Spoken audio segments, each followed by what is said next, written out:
این مرده که کامیرا کرده سعی گذاشت که اونو ویدیو دا آتشای این بچه سینفی 10 کار دی نشید جماعت 10 سالگی ریگرده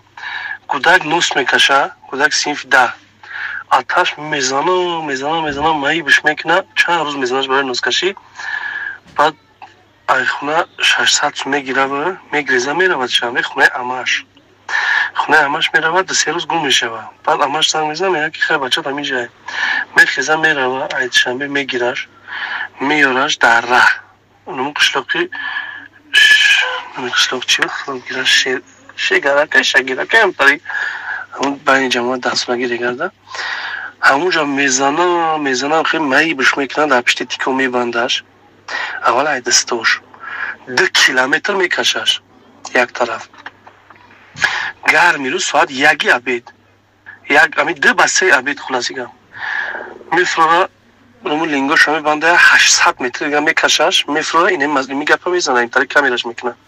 اونا بو میشینه کو بو همو خلاصی گم که بعد 800 متر لینگوش بو میکشش 1.5 کیلومتر دیگه سر پر همو میدره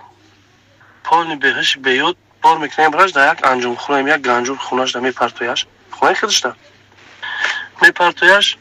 شاو میشینن قد زن گودکش همه که زنش همش میبیننش یا مهاجرای ای بلجوان اووردگی اندرگر اموان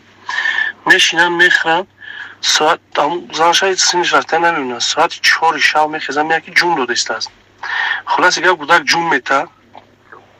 میره دختری محله را میاره میبینه دختری محله میگه که این مرده ای گودک میگیرن جوگای قد زنش دکسن میشوان توزا میکنن آنکه میگن که بگیریم هوی بخریم بریم در بلجوان گروش کنیم بر اومدن در ملیسا میقپن شو ملیسا درکش نمیان میان هم درون میقپنش اون همون درون نکشتگی شنالی بد لیخ چون میقپنش آتش بردن مخفیم کردن همین کار خلاصی گب آتش بچه شکشتگی میقپ برای میسوم برای نوس اساس برای 600 سونش دیگه کار.